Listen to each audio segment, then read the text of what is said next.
साथ साथ में। तनहं करो महावीरो।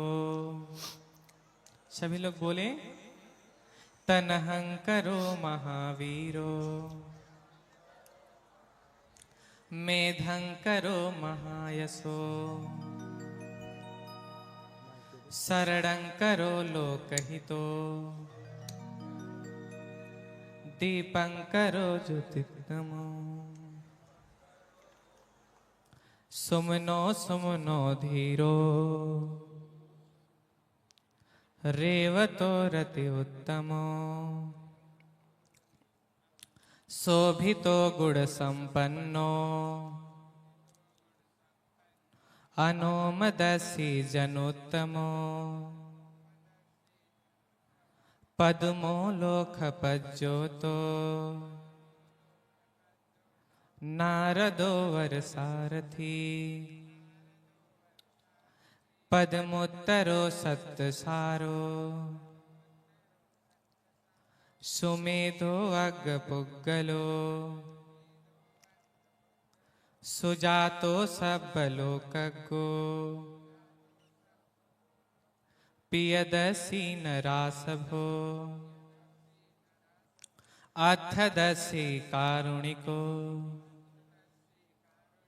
धम्मदसि तमोनुदो, सिद्धथो असमो लोके, तिस्सो वरद संवरो, फुस्सो वरद संबुद्धो,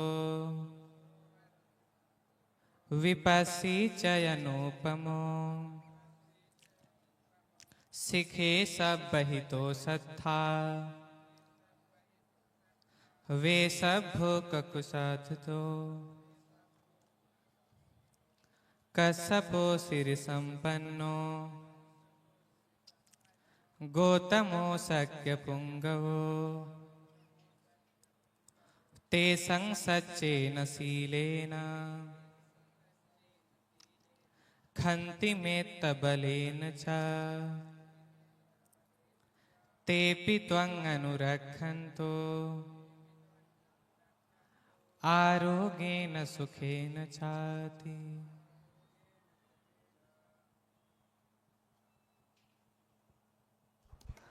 बोलिए सभी लोग साधु साधु साधु साधु। कुछ आराम आया? हाँ बैठिए, एक गीत बनते जी के चलेगी, अभी और आराम आ जाएगा। बैठिए। हाँ, क्योंकि गृह त्याग जब वो करते हैं तो 4 दृश्यों को देख करके करते हैं। रोगी व्यक्ति को, बूढ़े व्यक्ति को, मृत व्यक्ति को और सन्यासी को। बोलिए भगवान बुद्ध की, बोलिए भगवान बुद्ध की। बैठ जाइए सभी लोग, बैठिए।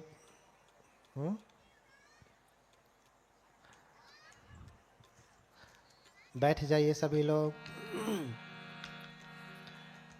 ये 3 दृश्यों को देख करके वैराग्य जगता है और चौथे को देख करके घर छोड़ देते हैं। हम हर दिन बूढ़े व्यक्ति को देखते हैं, बीमार को देखते हैं, प्रवज्जित को देखते हैं, लेकिन मन में कभी वैराग्य नहीं जगता।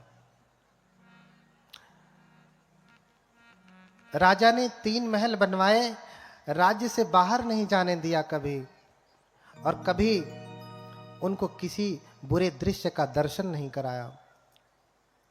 लेकिन आज जब वो जिद करके जाते हैं तो राजन उन्हें जाने देते हैं, लेकिन साफ सफाई करवा देते हैं कि कोई बुरा दृश्य न दिखे, कोई बूढ़ा न दिखे, कोई बीमार न दिखे, कोई रोगी न दिखे, कोई मृत न दिखे, ऐसा कोई न दिखे। लेकिन एक एक करके जब वो विचरण करने के लिए जाते हैं, घूमने के लिए जाते हैं, नगर का भ्रमण करते हैं, तो उन्हें सब दिखाई देता है। पहली बार में जाते हैं तो बूढ़ा दिखाई देता, ऐसे लाठी पकड़ के चल रहा। दूसरे में जब घूमने के लिए जाते तो बीमार व्यक्ति देखते, दर्द से कराह रहा है, चिल्ला रहा है। तीसरी बार देखने जाते तो मरा हुआ व्यक्ति है। 4 लोग उसे टिकठी पे उठा के लेके जा रहे हैं, लाद के लेके जा रहे हैं। हाँ, लाद के लेकर के जा रहे हैं सभी लोग। और फिर भी लोग, हम सभी लोग ये देखते हैं ना, देख करके कामेन जिन्नं व्यथितं मचंत दिस्वान रूपं तिभवे विरक्तो, तीनों रूपों को देख करके उनके मन में विरक्ति जाग गई। हाँ, धिगसार थे अबुध बाल जनस्य बुद्धि यद यौवनम मदमत जराम न पसेद। फिर सारथी से कहते, अरे सारथी, धिक्कार है व्यक्ति को जो जवानी में मस्त होकर के बुढ़ापे को नहीं देखता, अनित्य को नहीं देखता। एक दिन मैं मर जाऊंगा, मुझे अपनी शरीर पर इतना अहंकार क्यों है? इस शरीर से मैं क्या करने वाला हूं? इस शरीर तो नष्ट होने वाला है ना। हाँ, इसलिए हमारे नित्यानंद भंते जी गीत गाएंगे। हाँ, सुन रे वो माटी के पुतले, एक दिन ऐसा आएगा जिस तन पर गुमान है तुझको माटी में मिल जाएगा। हाँ? सुन रे ओ माटी के पुतले, गाइए। सुन रे ओ माटी के पुतले, एक दिन ऐसा आएगा जिस तन पर गुमान है तुझको माटी में मिल जाएगा। सुन रे वो माटी के पुतले, एक दिन ऐसा आएगा जिस तन पर गुमान है तुझको माटी में मिल जाएगा।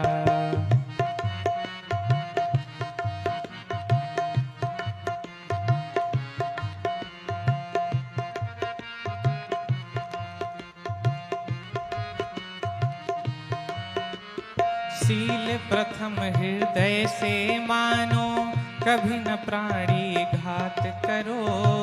मत्स्य मांस को दूर हटा कर सदा ही शाकाहार करो। कभी न प्राणी घात करो, मत्स्य मांस को दूर हटा कर सदा ही शाकाहार करो। क्यों? आगे कहना है, पूज्य गुरुदेव जी ने ही ये गीत लिखा है कि क्यों पंचशील पालन करना चाहिए और इसका लाभ क्या है पालन करने से।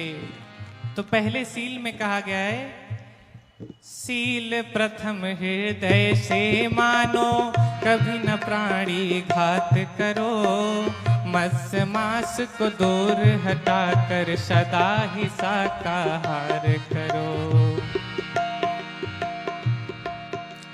सील प्रथम हृदय से मानो, कभी न प्राणी घात करो।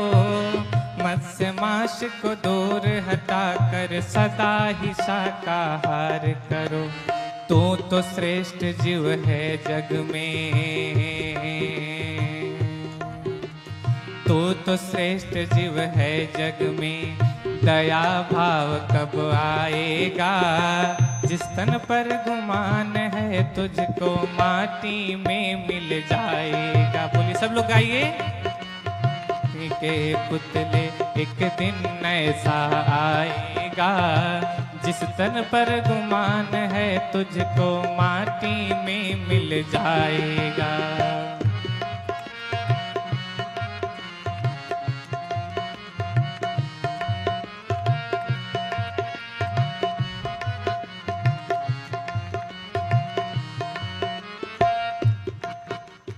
दूसरे सील में क्या है? अदीन न दान का अर्थ है चोरी, बिना दिए ना लेना तुम। चोरी का जो भाव है तो याद कथा कर लेना तुम।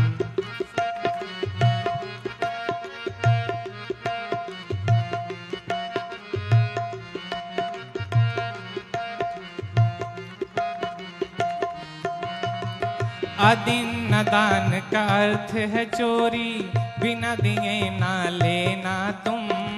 चोरी का जो भाव जगे तो याद सील कर लेना तुम। चौर कर्म करके तो जग में, चौर कर्म करके तू जग में मुख कहाँ दिखलाएगा। जिस तन पर गुमान है तुझको माटी में मिल जाएगा। सुन रे वो माटी के पुतले, एक दिन ऐसा आएगा। जिस तन पर गुमान है तुझको माटी में मिल जाएगा।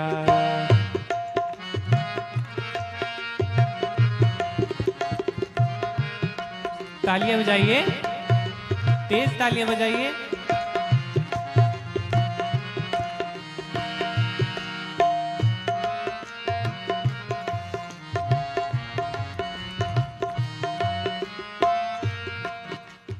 तीसरा सिल क्या है?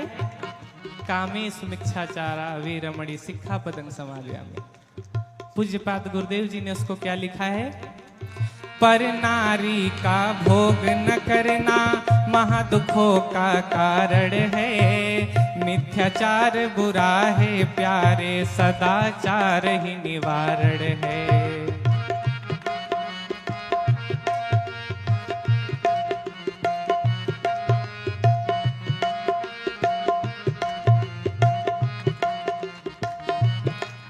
पर नारी का भोग न करना महादुखों का कारण है। मिथ्याचार बुरा है साधो, सदाचार ही निवारण है। इससे उससे प्रीत लगा कर, इससे उससे प्रीत लगा कर अपना घर ही जलाएगा। जिस तन पर गुमान है तुझको माटी में मिल जाएगा। सुन रे वो माटी के पुतले, एक दिन ऐसा आएगा। जिस तन पर गुमान है तुझको माटी में मिल जाएगा।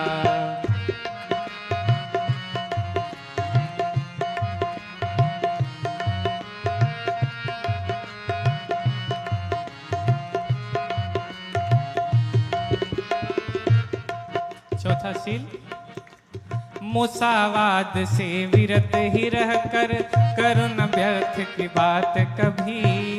चुगली से सदा ही डरना, कड़वी कोई बात नहीं। माता लोग ध्यान दीजिए, क्या बोला गया है?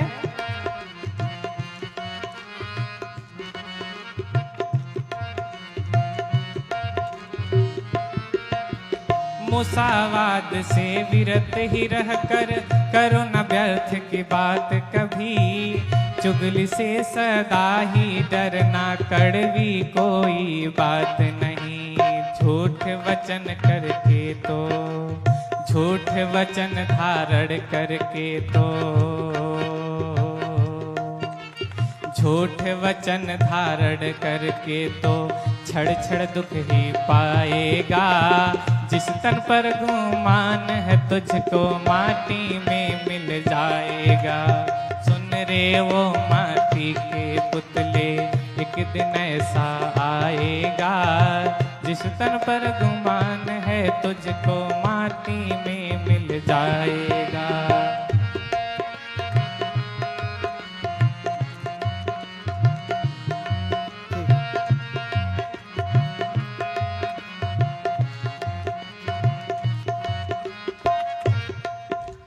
पांचवा सील ध्यान दे जरा, कितना अच्छा लगता है इस सील को भंग करने के लिए। कितना आनंदित होते हैं पार्टी में जाके। जरा इधर ध्यान दें, गुरुदेव ने क्या लिखा है? पी कर मदिरा भांग सदा तुम उत्सव रोज मनाते हो। लाल साग का भोग लगा कर VIP मन कहलाते हो।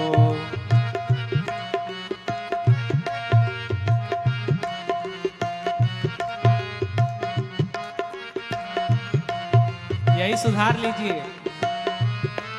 पीकर मदिरा भांग सदा तुम पार्टी रोज मनाते हो, लाल साग का भोग लगा कर वीआईपी मन कहलाते हो। तो कलंक है बुद्ध नाम पर, तो कलंक है बुद्ध नाम पर, बौद्ध धर्म कहाँ पाएगा। जिस तन पर गुमान है तुझको माटी में मिल जाएगा। जिस तन पर गुमान है तुझको माटी में मिल जाएगा। सुन रे वो माटी के पुतले एक दिन ऐसा आएगा। जिस तन पर गुमान है तुझको माटी में मिल जाएगा। जिस तन पर गुमान है तुझको माटी में मिल जाएगा। जिस तन पर गुमान है तुझको माटी में मिल जाएगा। तो कुछ समझ में आया? हाँ,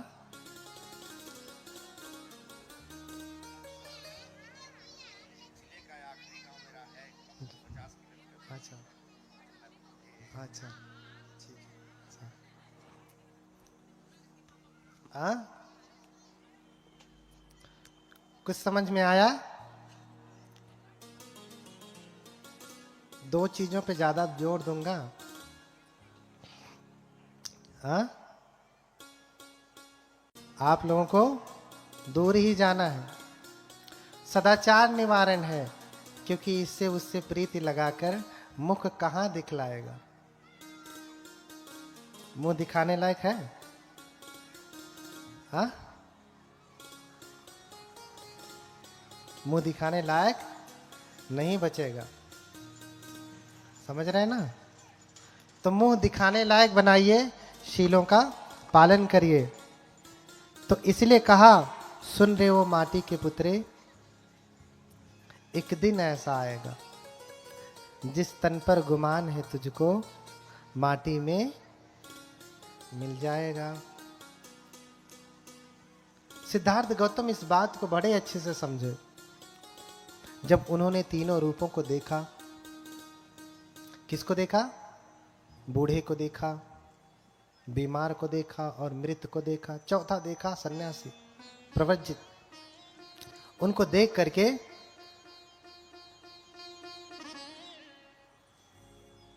वो विरक्त हो गए।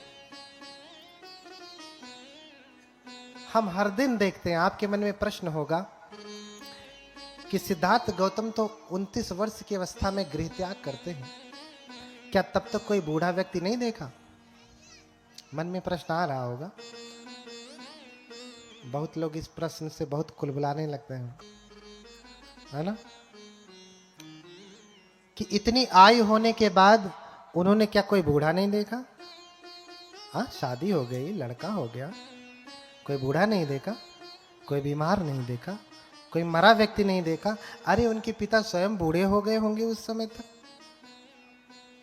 हाँ, और बाकी अंतरी मंत्री वो सारे लोग तो बूढ़े ही रहे होंगे, सब जवान तो रहे नहीं होंगे।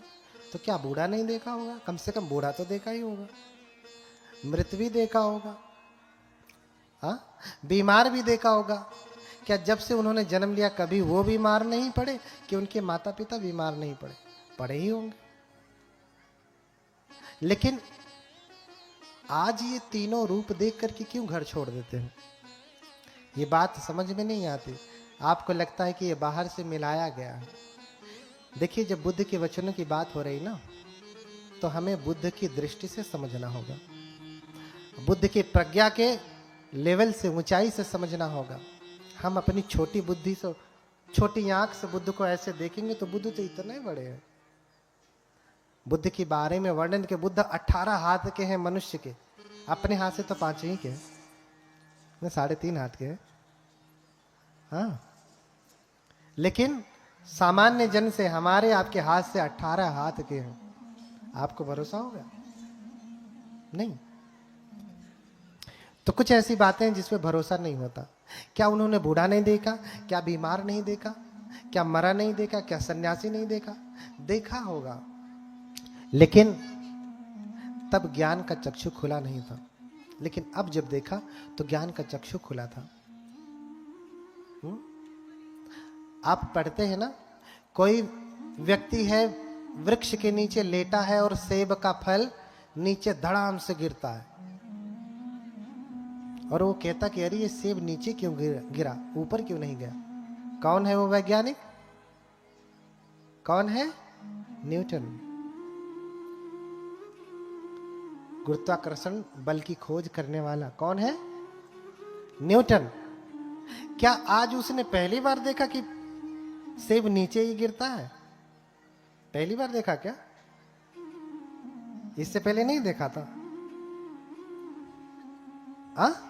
तो फिर ये तो बात भी गलत हो गई कि उसने ऐसा देखा कि सेब नीचे क्यों गिरा, ऊपर क्यों नहीं गया। ये बात ही नहीं हुई होगी, ऐसा है ना?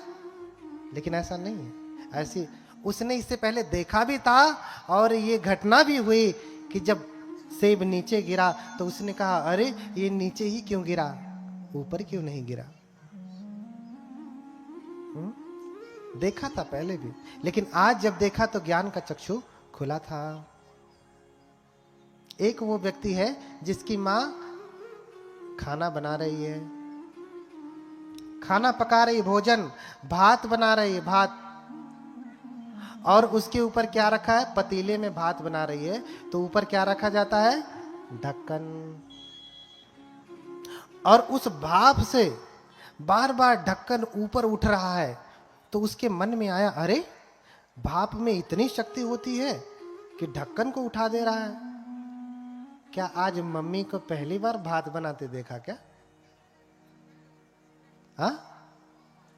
पहली बार भात बनाते? ये वैज्ञानिकों के लिए उत्तर है, सामान्य के लिए तो इतना ही ठीक है।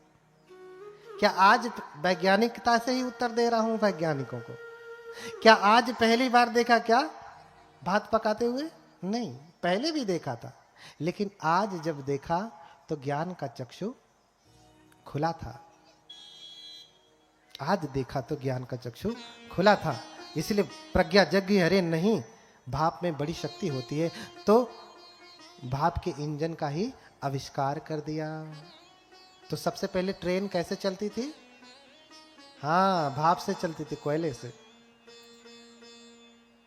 समझ रहे ना? ऐसे ही सिद्धार्थ गौतम ने पहले बूढ़ा भी देखा, बीमार भी देखा, मृत भी देखा, लेकिन तब ज्ञान का चक्षु खुला नहीं था। आज जब देखा तो दिस्वान रूपं तिभवे विरक्तो। आज तीनों रूप देख करके विरक्ति जग गई, वैराग्य जग गया। क्यों? क्योंकि ज्ञान का चक्षु खुला है। ज्ञान का चक्षु खुला है। अरे बुद्ध ने तो तब देखा और छोड़ दिया। बुद्ध 29 वर्ष की अवस्था में, सिद्धार्थ गौतम 29 वर्ष की अवस्था में घर छोड़ते हैं। आपकी आयु कितनी है? मुझसे तो ज्यादा ही है।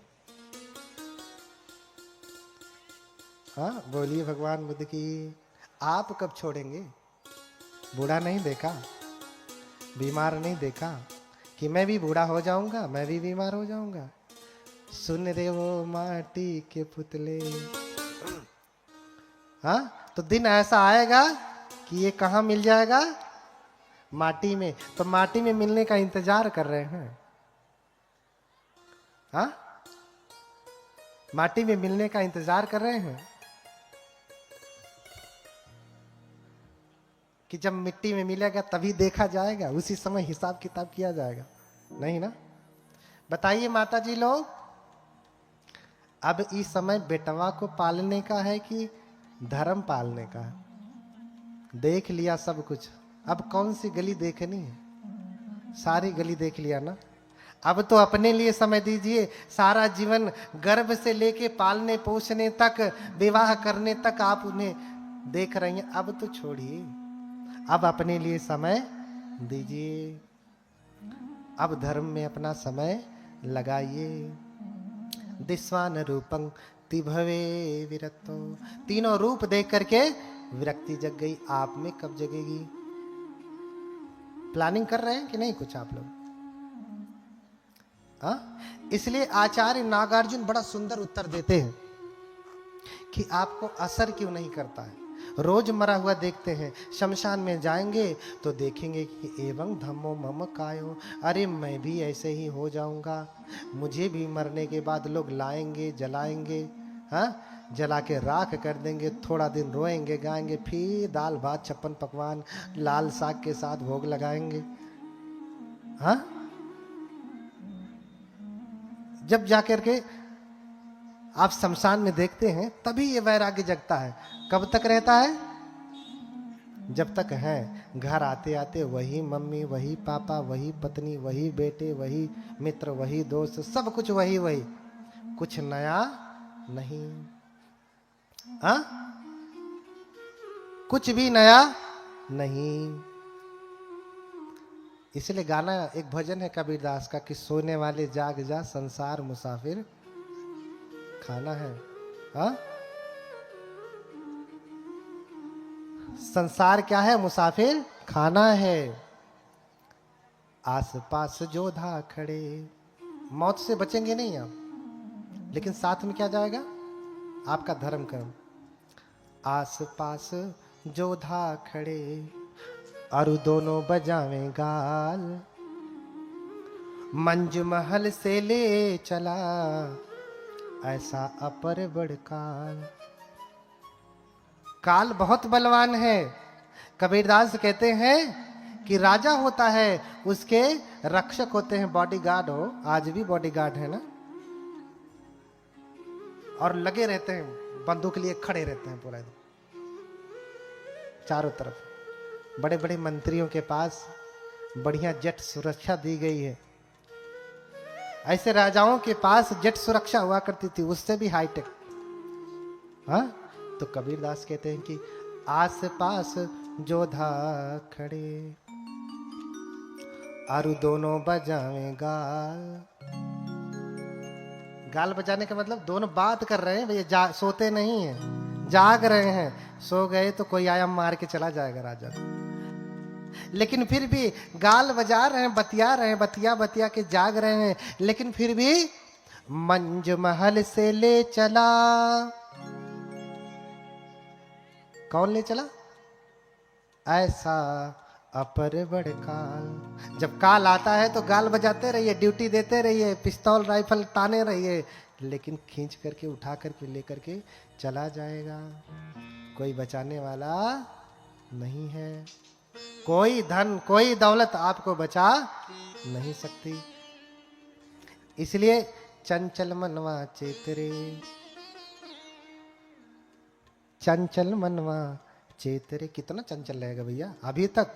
अंगम अंगम गलितम पलितम मूलनम दसन विहीनम जातम तुंडम और वृद्धो याति गृहीत्वा दंडम तदपि न मुंचत्यास पिंडम।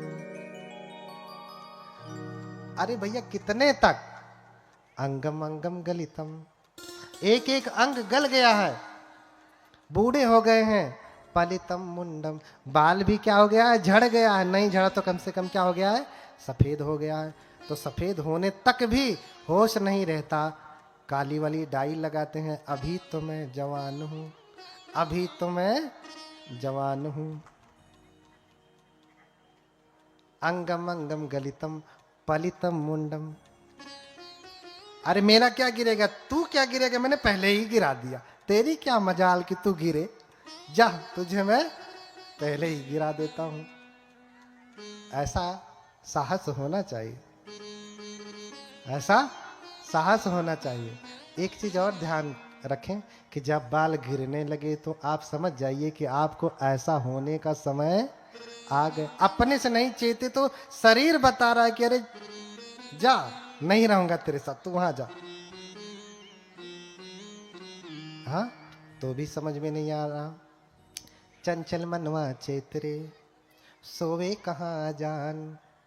हाँ, अजम घर जब ले जाएगा पड़ा रहेगा ज्ञान। सारी विद्वता, सारा ज्ञान यही पड़ा रह जाएगा। जब काल, जब मौत आपके सर पे मंडराएगी तो सब कुछ यहीं रह जाना है। इसलिए सारी चंचलता छोड़िए। अंगम अंगम गलितम पलितम मुंडम। और क्या हो गया है? दशा कितनी खराब हो गई है? दसन विहीनम जातम तुंडम। दांत भी टूट गया है, बब करते हैं, बतियाती ऐसा तक होने लगता है। कैसा होता है पूरा, क्योंकि दांत नहीं है तो ऐसे ऐसे हो रहा। मेरा भी वैसे ही होगा, मैं कोई अलग से थोड़ी ना आया। हाँ, लेकिन उस अवस्था तक आते आते मैं कुछ संग्रह कर रहा हूं जो मेरे साथ जाने वाला है। आपको धर्म का दान कर रहा हूं। हाँ, दसन विहीनम जातम तुंडम, दांत भी झड़ गया, टूट गया, लेकिन नकली लगवा करके अभी भी खुश हैं कि अरे चलो टूट गया तो क्या, नकली लगवा लूंगा। दांत भी बता रहा है भैया दंतवा टूट गया, अब तो चेतो। हाँ, वृद्धो याति गृहीत्वा दंडम, दशा और भी खराब हो गई। कितनी,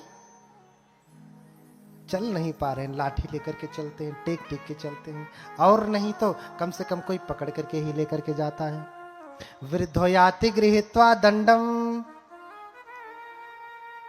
लेकिन दशा इतनी खराब होने के बाद भी तदपि न मुंचत्यासा पिंडम, लेकिन इस मोह से, इस जगत से, इस पिंड से आपका मोह छूट रहा है? छूट रहा है? नहीं छूट रहा है। मोह से जकड़े हुए हैं पूरी तरीके से। तो कबीरदास आपको जगा रहे हैं, चंचल मनवा चेतरे सोए कहां अजान। इतना अज्ञानी होकर के क्यों सोता है? तेरा सारा ज्ञान, सारी वेद्यता सब यहीं रह जाएगी अगर तूने उसका उपयोग सन्मार्ग पे चलने के लिए नहीं किया तो। इसलिए जागी, सोने वाले जाग जा, संसार मुसाफिर। तो दिस्वान रूपम तिभवे विरतो, उन्होंने तो तीनों रूप देख लिया, उनका अभी दांत टूटा नहीं, बाल झड़ा नहीं, लाठी लेके चल नहीं रहे हैं, लेकिन दूसरे का देख करके ही उनके भीतर विरक्ति जग गई। तो आचार्य नागार्जुन समझा रहे हैं, ऊना पक्षम यथैव ही करतल संस्थम न विद्यते पुंभी। क्या कह रहे हैं? जैसे आप स्वेटर बुनते हैं ना, ऊन से आप स्वेटर बुनते हैं ना, इतना बड़ा ऊन तोड़ करके हाथ पे रख दिया जाए तो कुछ असर होगा? कुछ पता चलेगा? दर्द, पीड़ा, सुख, दुख कुछ ऐसा होगा? इतना बड़ा धागा ऊन का, कुछ होगा? ऊना पक्षम यथैव ही करतल संस्थम न विद्यते पुंभी। इतना तो छोड़ दीजिए, पूरा लच्छी का ऊन अगर इस पे रख दीजिए, आपको दर्द पीड़ा का कुछ एहसास होगा? नहीं ना, कुछ एहसास होगा? नहीं। पूरा बंडल रख दीजिए, 100 ग्राम 200 ग्राम की पूरी लच्छी, 500 ग्राम 1 किलो की पूरी लच्छी हाथ में ले लीजिए, हाथ को कुछ पता चलेगा? कोई पीड़ा, कोई दर्द कुछ होगा? नहीं। लेकिन अक्षिगतम तदैव ही, इतना बड़ा छोड़ दीजिए 1 किलो का बंडल, लेकिन छोटा सा टुकड़ा उसी उनका कहां पड़ जाए? अक्षिगतम तु तदैव ही जनयत्य रतिंच पीड़ांच। छोटा सा टुकड़ा कहां पड़ जाए? आंख में पड़ जाए। हाँ, छोटा सा टुकड़ा आंख में पड़ जाए तो भयंकर पीड़ा होने लगती है। हाँ, इसलिए कबीरदास कहते हैं कि तिनका कबहू न निंदिए, ज्यों पायन तर होए, कबहू की ऊणी आँखिन पड़े तो पीर घनेरी होए। छोटा सा तिनका भी आंख में पड़ गया तो भयंकर पीड़ा होती है ना। इतना बड़ा धागा, पूरा बंडल हाथ पे रख लिया, लेकिन कोई पीड़ा नहीं होती। छोटा सा कण, छोटा सा टुकड़ा उनका अगर कहां पड़ गया? आंख में पड़ गया तो भयंकर पीड़ा होने लगती है।